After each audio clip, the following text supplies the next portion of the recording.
I didn't develop this technique, but I did introduce it into Australia. It was developed in the USA by a plastic surgeon called John Tebbets, and when I first read about it, I didn't believe it. He calls it the out-to-dinner breast implants. Well, that's probably a bit of an exaggeration, though some people do that. We don't encourage it, incidentally.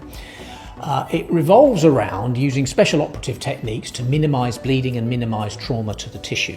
Central to the recovery technique is using an electrical scalpel to make the space for the implant. This reduces bleeding. If you can reduce bleeding, you reduce inflammation, you reduce pain, and you get a quicker recovery. About 50% of our patients say that they only need Panadol.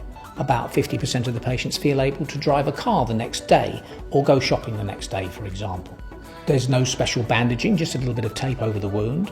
There's no strapping, there's no special bras. You're allowed to put your hands above your head immediately after the surgery if you wish, and you can lift weights of up to 10 kilos as soon as you feel comfortable to do so. Obviously there are certain things you can't do, lifting more than 10 kilos, contact sports, aerobics, really strong chest exercises. You're still going to need 4 to 6 weeks before you're going to get back into those kind of activities. We perform the surgery in a licensed day hospital. You'll be asleep while you have the surgery. That's a necessary part of recovery technique. One question that a lot of patients ask me is, when can I have sex? To which I usually reply, please wait till you get home.